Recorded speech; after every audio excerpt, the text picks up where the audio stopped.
The plane crashed, but there was one faulty parachute in the cabin. In that critical moment, Jasmine handed me the last parachute.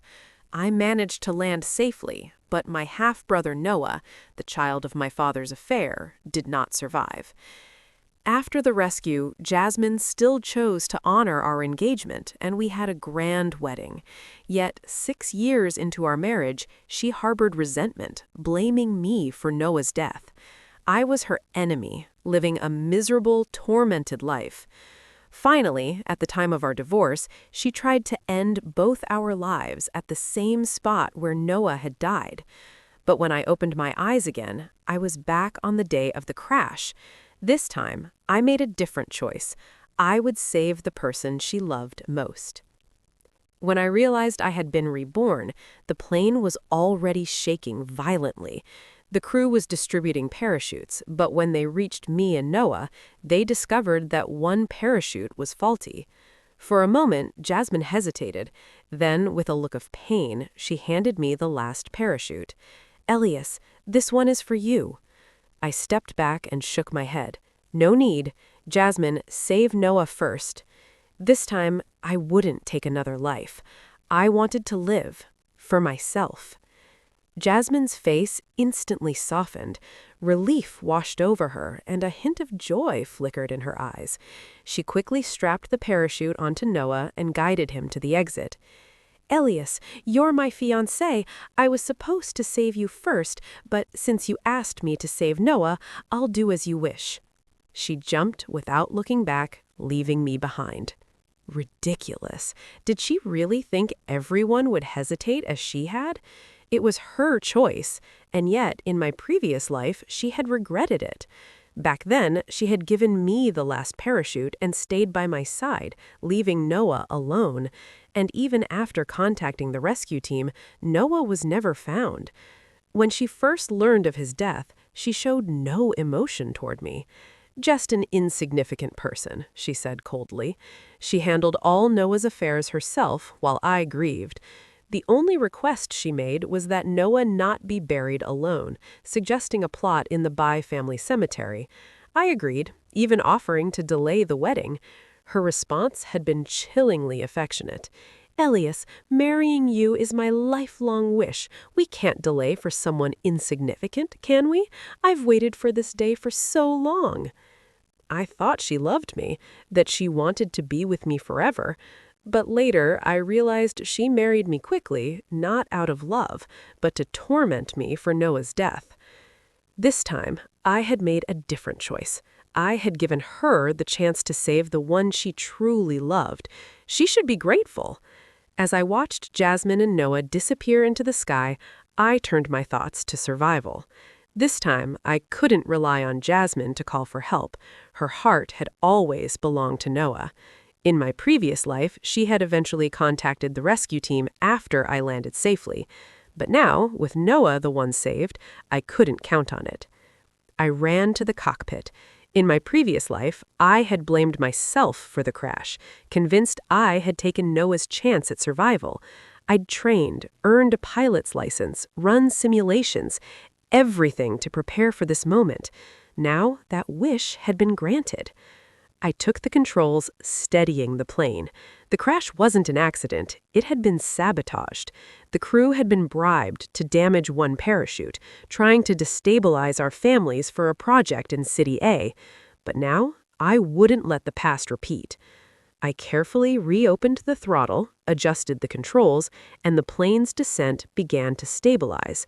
Too low to reach an airport, I prepared for an emergency landing. Thankfully, we weren't over a city, but over mountains. Trees smashed beneath us as I guided the plane into a valley. When I stepped on solid ground, I felt reborn, but the area was desolate. There was no signal, no sign of life. I gathered supplies and began walking down the treacherous path. Thorns and wild grass scratched my skin, and blood covered my ankles. I pressed on, calling out for help. Finally, a figure appeared. "Help! Wait! Please!" I shouted. She turned. "Vanessa?" Vanessa frowned, concern flickering in her eyes.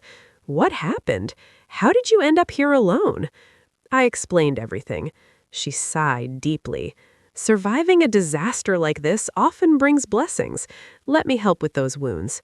She didn't just guide me, she supported me along the mountain path, her gentle presence steadying me. The faint scent of roses surrounded her, making me slightly embarrassed. You should lead the way, Vanessa. I can walk on my own. She held me tighter. It's fine. The path is tricky. I allowed her to help me to a car at the base. She cleaned my wounds, carefully applying antiseptic. Does it hurt? She asked. No, it doesn't, I lied, trying not to let my tears show. I remembered my previous life. Jasmine at a company event, furious, shoving me into a champagne tower. Broken glass cut into my skin. Blood and wine stained me. In front of everyone, she blamed me for Noah's death. I laughed at the memory. Jasmine, do you really think I caused all of this? The plane was sabotaged. They did this on purpose, yet you blame me? I left her behind and went to the hospital alone. That had been the end of our relationship. Jasmine belittled me publicly, while Vanessa, the sister who'd grown up with me, was careful, gentle, and protective. I exhaled, trying to sound normal. Thank you, Vanessa. She grabbed my wrist, staring at me seriously.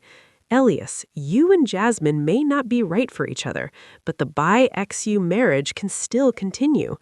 I stared in disbelief. Sister Vanessa, what do you mean?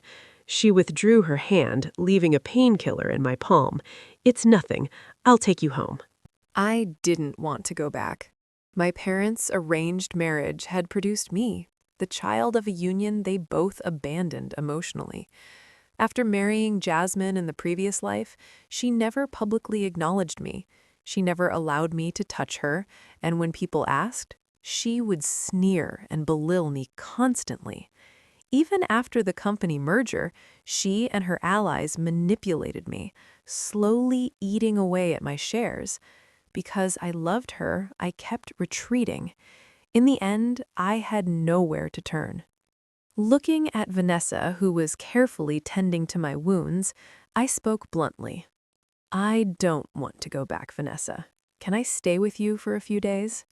She didn't answer immediately, and I gave her my most pleading look, trying to appear as pitiful and hurt as possible.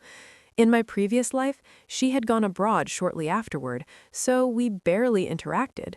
But when she learned I was getting a divorce, she came back without hesitation. In both lives, she had always been someone I could rely on. Seeing my expression, Vanessa lowered her head. Her eyes burned with intensity as she looked at me. Are you sure? Living with me will come at a cost. The sudden closeness made me instinctively step back, yet I could still smell her rose-scented perfume. It made me feel dizzy. I'll pay whatever it costs, I said firmly. Really? Really? She smiled softly. For a moment, the air between us became charged, almost like we might kiss. But then she stepped back and ruffled my messy hair. Remember what you said. Okay, I replied. Despite that moment, I eventually returned home. As we drove, Vanessa held my hand and we passed a gas station. That's when she ran into Jasmine and her rescue team. Elias, is it really you? Are you okay? Jasmine's eyes flashed with disbelief, then joy, but I only gave her a cold glance, holding Vanessa's hand firmly. What could have happened to me? Jasmine stammered, clearly shocked. She hadn't expected anyone to survive a fall from that height. Noah, standing behind Jasmine, noticed Vanessa and I. Without hesitation, he stepped forward. Elias, did Vanessa save you? How did you survive a 10,000-meter fall and end up with her? Did you two know each other already? Was he implying I orchestrated everything? And you know Vanessa has been competing with Jasmine for the Bai family fortune. What a coincidence you two come out of the forest together. Are you really going to claim none of this has anything to do with you? I took a deep breath and turned to Noah. In my previous life, I had felt immense guilt when Noah's body was never recovered. Even though he was only a few months younger than me, I had always treated him like a true brother. But now, it seemed he didn't see me that way. Noah was about to push further. I couldn't take it anymore. I strode up and punched him squarely in the face. Slap. Noah staggered back, covering his face in shock. Jasmine, beside him, was also astonished. I casually brushed my hand as if nothing had happened. The world felt quiet, blissfully quiet. Then I raised my hand toward the police officer who had arrived. "Officer, I'd like to report slander. He's spreading rumors about me." We were all taken to the station. Noah accused Vanessa and me of conspiring to cause the accident, while I countered that he was defaming us. While waiting for interrogation, Noah glared at me. "Elias, we're half-brothers. Jasmine is your fiancée. Are you really that heartless, wanting us both dead?" I looked down at my bandaged foot, ignoring him. Finally, I spoke coldly. "Do you have any evidence for these claims? You should know the consequences of slander." I lifted my head, eyes icy. "Noah, have you forgotten what happened to the last person who slandered me? In high school, someone jealous of my top grades spread rumors that I cheated. The gossip spread quickly. My parents called the police. Every culprit eventually admitted their actions." Noah went pale, speechless. Jasmine, however, was furious. She pulled Noah behind her, glaring at me. "Elias, what are you trying to do? The people who spread those rumors were already caught. Don't threaten Noah with this." "He was just voicing his thoughts. Was it really necessary for you to act like this?" I replied coldly. "Since you're so certain, does that mean you orchestrated my downfall?" Jasmine's face turned pale, though her business experience kept her calm. "She? Speak with evidence." I laughed. "Now you want evidence." Before she could respond further, Vanessa stepped into the interrogation room, radiating authority. "Do you still want to make a move?" she asked, standing in front of me. I smirked behind her. Jasmine, flustered, stared at Vanessa with a mix of fury and confusion. "She's your fiancée?" she hissed. "Is that so?" Vanessa's gaze softened, a hint of warmth in her eyes. "She's your fiancée?" I quickly shook my head. "No, of course not." Vanessa chuckled, a subtle charm in her voice. Her eyes sparkled, her presence mesmerizing. Everything else seemed to vanish. I couldn't stop thinking about her soft lips. Jasmine, witnessing this, felt her face flush with rage. She was about to erupt when the police called me in to give my statement. Reluctantly, she had to step back. By the time interrogation ended, the police had a clearer idea of who the real suspects were. By evening, we left the station. I held Vanessa's hand as we walked towards her car. Just as we were about to leave, Jasmine spoke from the side. "Elias, your parents already know what happened. They're worried and waiting for you at your villa. Shouldn't you check on them?" I laughed bitterly. They were so concerned they didn't even call me. They had both found new partners and only cared that I inherited the family assets. My childhood was lonely. I had tried so hard to excel just to earn a little attention from them, but they never truly cared. I stopped hoping for their love long ago and learned to celebrate my own successes, even if it was just buying a cake for myself. It was during this time I met Jasmine in college. Our families were old friends, and a marriage contract had been in place for years, though the partner had never been chosen. My father remarried, and so did the Bai family, giving rise to Jasmine. Though she was illegitimate, she was brought back to the family estate and raised there. The marriage contract was supposed to be between Vanessa and me, but in college, Jasmine aggressively pursued me. I had never experienced love before. I completely fell for her. I thought she loved me. That's why I agreed to the engagement, despite opposition.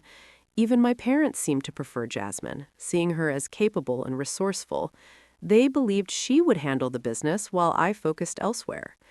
In my past life, I endured 6 years of a miserable marriage until I finally obtained proof of Jasmine's mismanagement. I threatened her with divorce.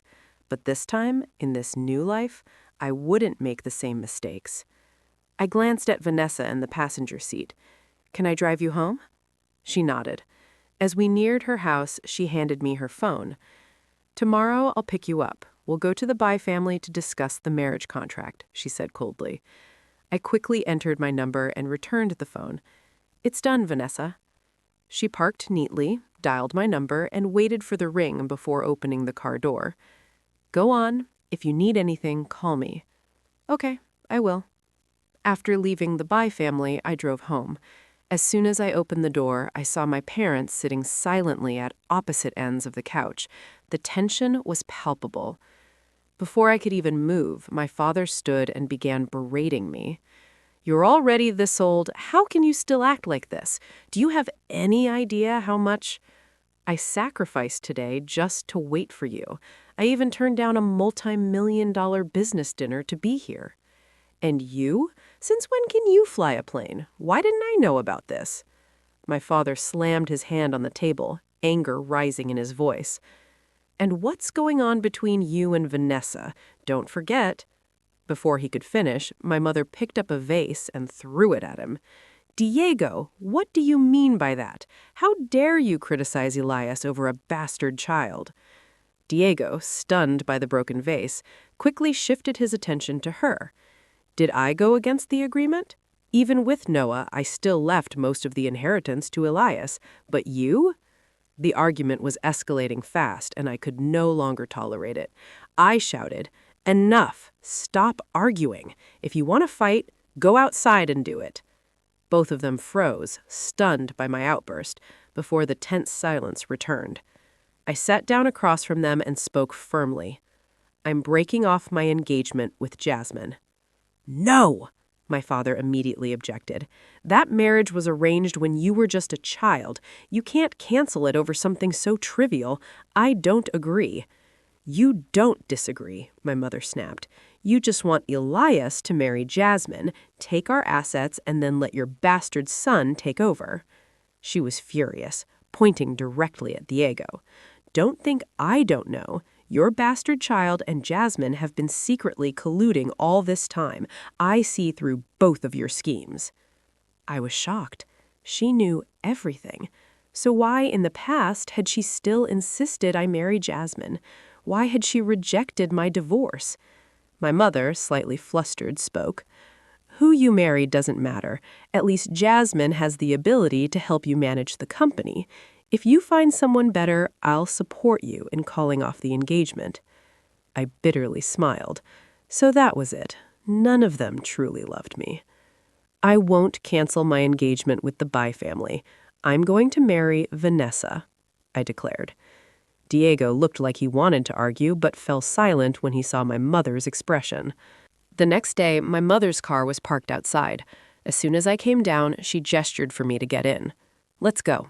I'm taking you to the Bai family." The drive was quiet. When we arrived at the Bai estate, Noah was already there.